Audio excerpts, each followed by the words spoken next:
मेरा सवाल तो यही, एक तो करारदाद पे मैं जानना चाहती हूँ, ये बहस तो हो रही है कि इसकी आईनी और कानूनी हैसियत क्या है, या जो आप खुद पार्लियामेंटेरियन रहे हैं और अभी भी मेरा मानना है कि हैं,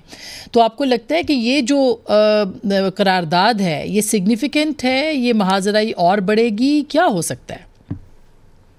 नहीं, महाजराई तो बढ़ेगी, लेकिन सिग्निफिकेंट कानूनी लिहाज से तो बिल्कुल नहीं है, इसलिए कि पार्लियामेंट के पास कोई इख्तियार नहीं है कि वो सुप्रीम कोर्ट के फैसले जो हैं उनके ऊपर कोई इस किस्म की राय करे कि जी ठीक है, ओपिनियन तो लोग एक्सप्रेस कर सकते हैं, लेकिन रेजोल्यूशन का लीगली कोई हैसियत नहीं है उस रेजोल्यूशन की। और दूसरी बात यह है कि अगर हुकूमत या पार्लियामेंट ये करने लग जाए कि जो फैसला उसको कबूल हो उसको कबूल कर ले, और जो उसको कबूल ना हो उसके ऊपर रेजोल्यूशंस करे और कहे कि हमें नामंजूर है, तो फिर तो अनार्की है ना, फिर आइन तो है नहीं ना, फिर तो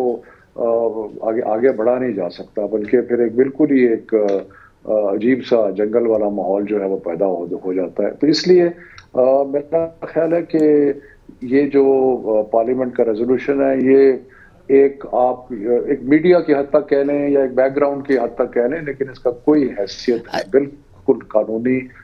कोई हैसियत एक अखलाकी हैसियत बहरहाल होती है, वो तो पार्लियामेंट में जैसे फ़लस्तीन के लिए भी, कश्मीर के लिए भी करारदाद आती है, तो एक अखलाकी ज़रूर पोजीशन बनती है कि पार्लियामेंट पीछे खड़ी है। नहीं, लेकिन आसमा कश्मीर पे और फ़लस्तीन की करारदाद बिल्कुल उसकी एक हैसियत होती है, लेकिन वो कोई जुडिशल फैसले के नफी में तो नहीं आती। अच्छा, अब इसी बिल्कुल शफकत साहब फैसले की नफी करते हैं। सही, तो अब सर इसमें जाहिर है कि अब पार्लिमानी पार्टियों का इजलास हुआ कल, हुकूमत की वो इत्तेहाद साथ खड़ा है, पार्लियामेंट की करारदाद लाइक इट और नॉट बहरहाल चलें, इसको अगर हम नहीं भी अहमियत देते उसके बावजूद, और फिर अब कल नेशनल सिक्योरिटी कमेटी की मीटिंग भी हो रही है, तो अगर वो इदारा साथ खड़ा होता है या नेशनल सिक्योरिटी कमेटी पीछे खड़ी होती है, तो फिर तो सिग्निफिकेंस होगी।